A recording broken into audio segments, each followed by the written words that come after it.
Hey, my name is Julius, and I'm going to be demonstrating our end-to-end over-the-top solution today. Now, this is the live linear component of our OTT solution. We have two components. Another one is our online video platform, which is more for video on demand.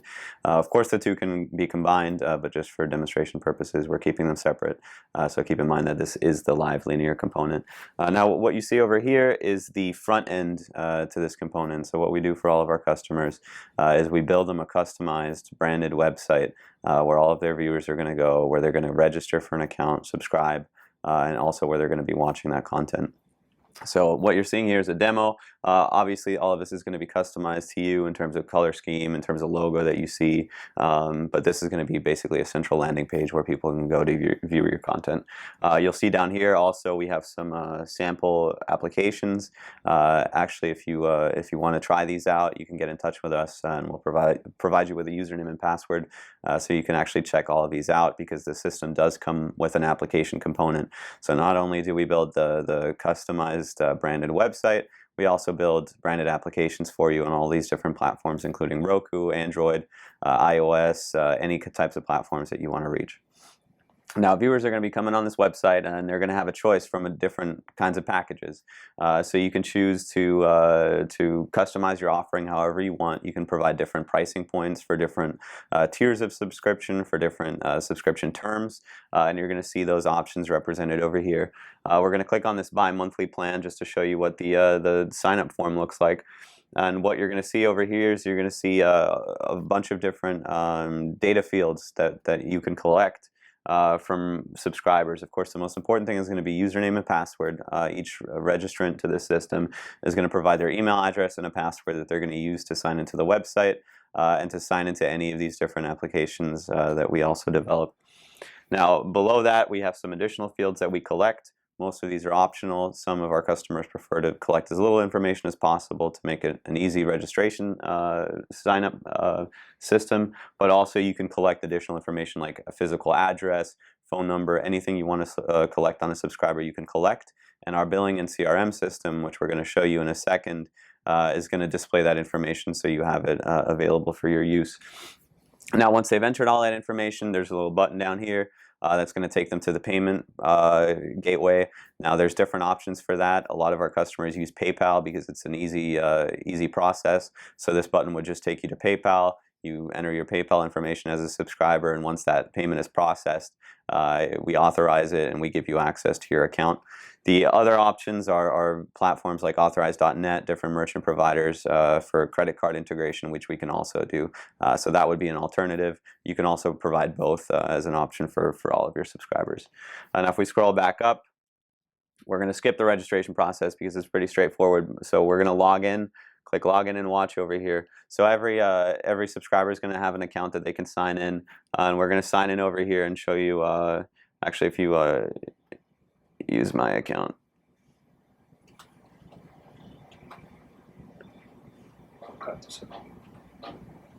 that's 123 123.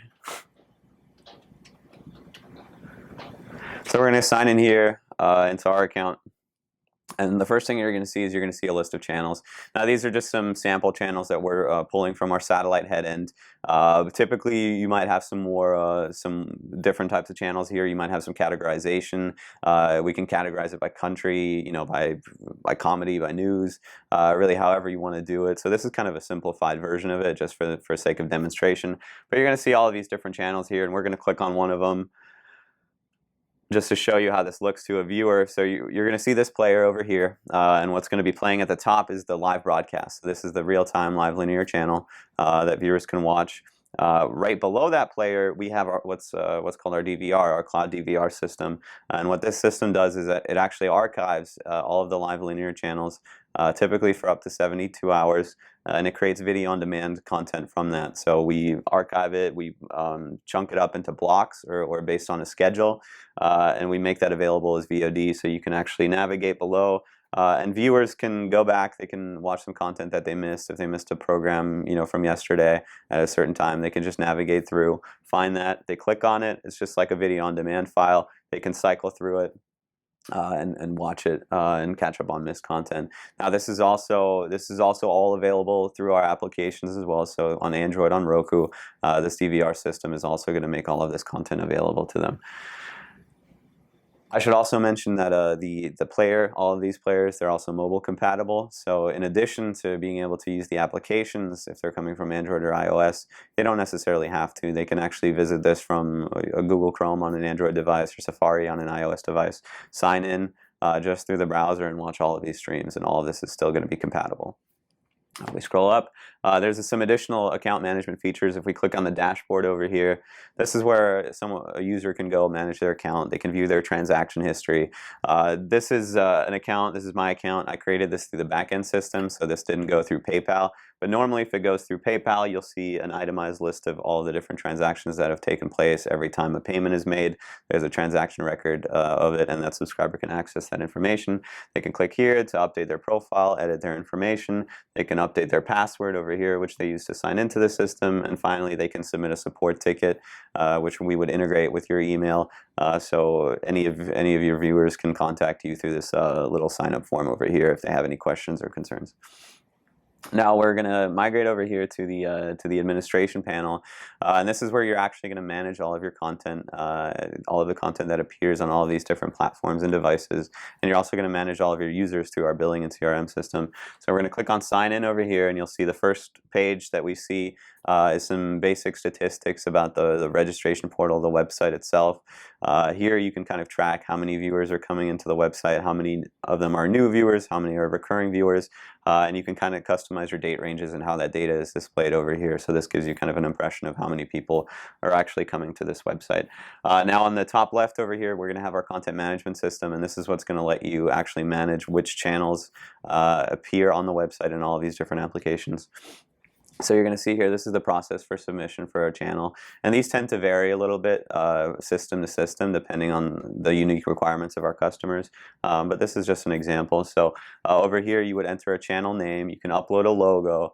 You can create a description. You can add a category, a language, any sort of metadata or information you can provide about that channel that's going to be displayed on those different devices and that people can use to search for channels or navigate and browse.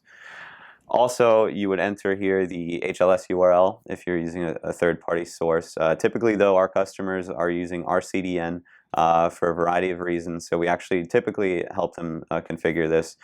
Initially, we set these channels up because we do 2 additional things in addition to setting up that stream. We also provide, as we mentioned earlier, that DVR system. So we're actually grabbing that stream, creating those video on demand files. So we'll help you set that up, of course.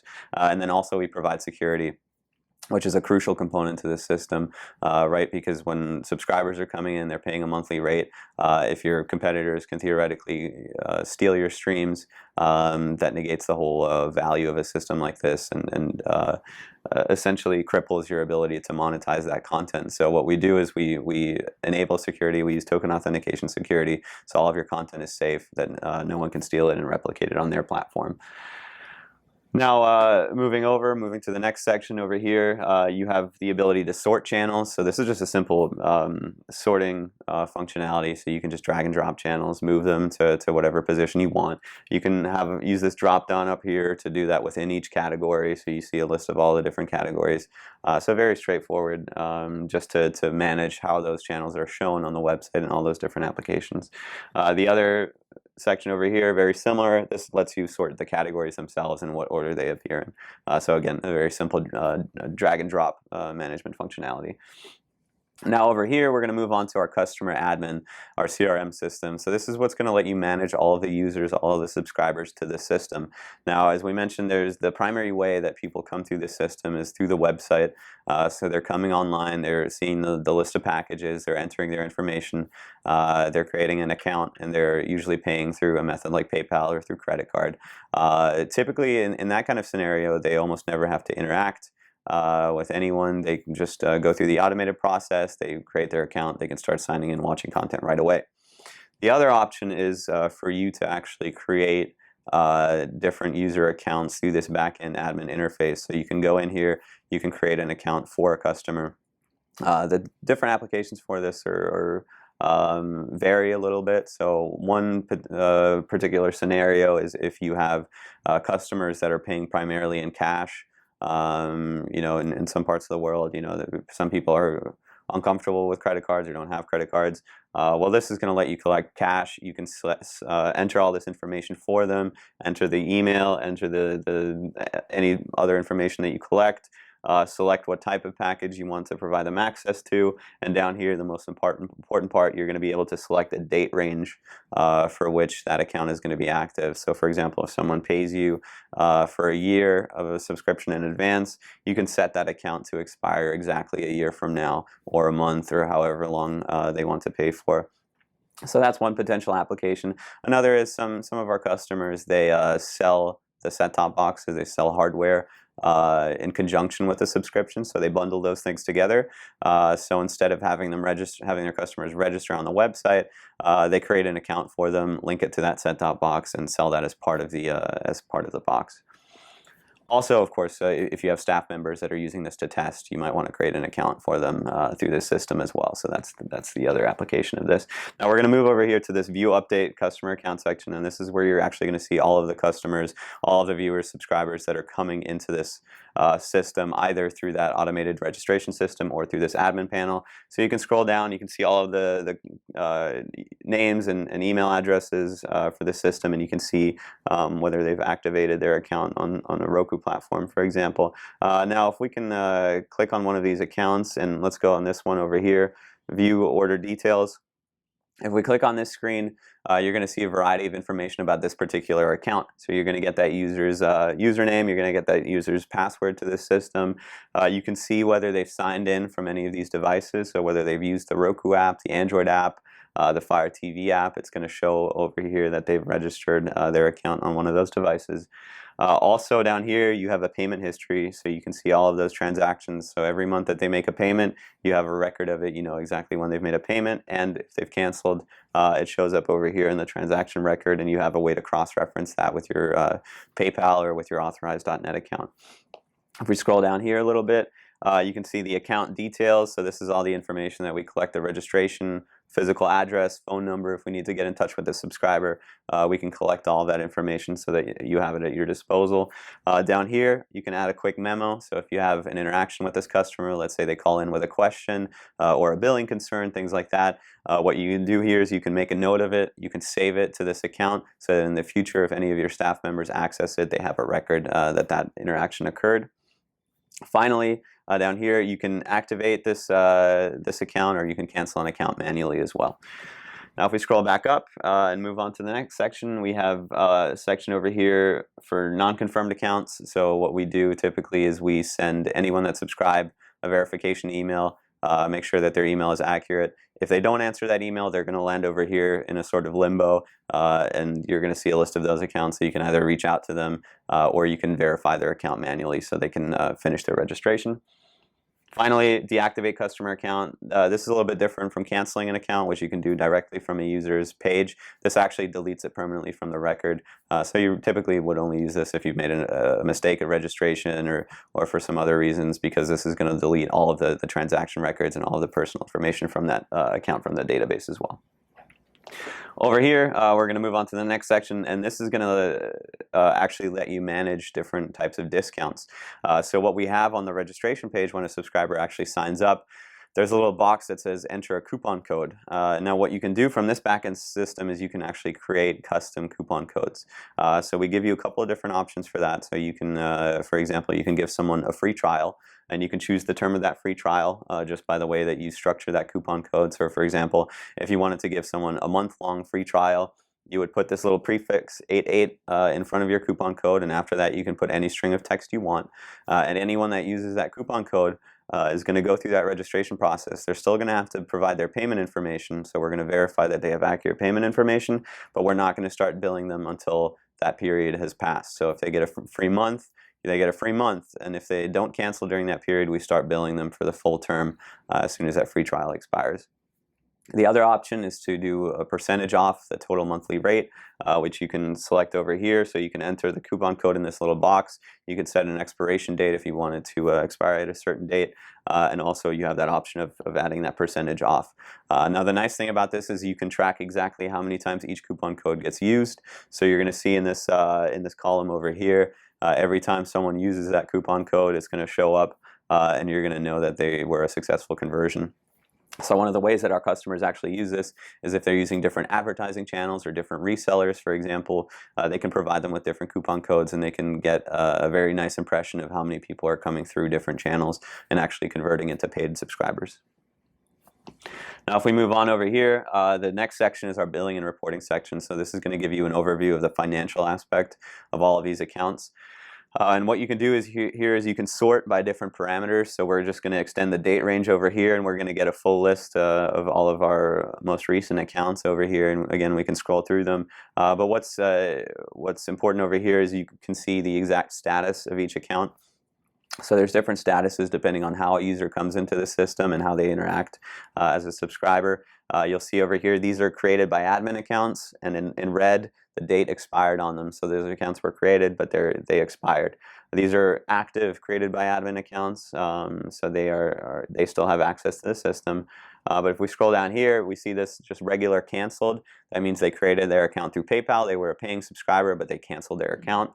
Not processed means they showed up to PayPal, they registered, through the website, but during that PayPal stage, they either closed out of the window or their payment was unsuccessful for whatever reason.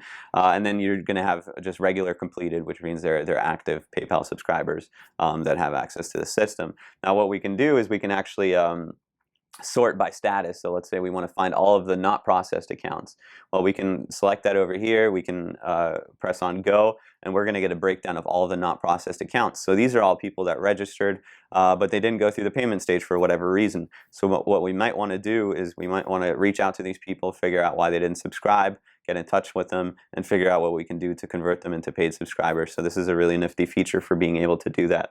Now, in terms of a bigger contacting more people, we have a button over here that's called Download CSV, and what that's going to do is it's actually going to download a file with all of the subscriber information and their status, their contact information. It's going to compile all of that into one big database file that you can use to actually export into different types of software. So let's say you use an emailing client like Constant Contact, MailChimp, Vertical Response. You can use that file, you can export that into that system, and what that's going to let you do is it's going to let you generate mailing lists. So let's say you want to contact all of the not processed accounts at once, or you want to do a newsletter for all of your active subscribers. That's going to let you do that in batch, in bulk, so that you don't have to contact each subscriber individually, and it's going to let you maintain connections between all of your different account types. Now we're going to move over here to the report revenue feature, and this is a demonstration system, so we don't have a ton of accounts that come through the system, so it's not as colorful as it normally would look for a system. But what you're going to see at the top over here, you're going to see a breakdown of all of the different account types, whether they were created through admin, through PayPal, whether they're canceled, and you're going to see the dollar value of all those accounts on the aggregate over a period of time. The second graph, very similar, but instead of dollar value, it's just in raw account numbers. Down here, again, since not a lot of people come through the system, you don't see it here, but normally there's a graph over here where we break down exactly where people come from in terms of what country, and how that breaks down between paid accounts and canceled accounts. Down here, you get a line-by-line breakdown of all the different account types, so you can see exactly how many are active subscribers, not processed, total across the entire system. And you can see how much revenue that corresponds to for each of those categories. What's particularly important here is this all active account number, because that's going to tell you exactly how many active subscribers you have to the system, and also how much that corresponds to in terms of total monthly revenue that you should expect. Now if we scroll back up and move over to monthly account report, again, just some additional statistics, and again, it's not very insightful because we don't get a lot of registrations on this demo account, but you will see just a day-by-day breakdown over here of all of your subscribers, and if we scroll down a bit, you can see over here all these different data points, which of course are going to look a little bit nicer when you have more frequent registrations and more registrations on a day-to-day basis. Now, moving over to our last section, we actually have an administrator functionality over here that's going to let you create sub-admin accounts to the system. So you can actually create um, different users to the administrator account that have different permission levels. So you probably have staff members that are going to be doing some work for you in terms of managing accounts or managing content. You might have some resellers that need the ability to create accounts, but you don't want to give them full access to your system, to all of your subscriber information, and to all of your content. Well, this is what's going to let you do it. So to create an account here, you would just enter a username, a password over here, and then you can actually just select all these checkboxes next to the specific permissions you want to give someone. So you can give someone the permission to create a customer account or to just manage the channels, for example. And what's going to happen is when they sign into this system, they're going to see just those components, and they're going to see a rinsed out, a cleaned up version of it, where they don't have full access to all of the management features that the top level admin has. And that's it for our system. So we hope this has been informational. If you have any questions, please don't hesitate to reach out to us. Typically, you know, as we mentioned, this is a demonstration system. We build a lot of these different systems, and they tend to vary from customer to customer based on some unique needs. So if you see anything, or if you have anything that you don't see here that you would like in terms of functionality, there's a good chance we've done it already. And if we haven't, there's also a very good chance that we can implement it for you. So don't hesitate to reach out to us if you have any questions. Thanks.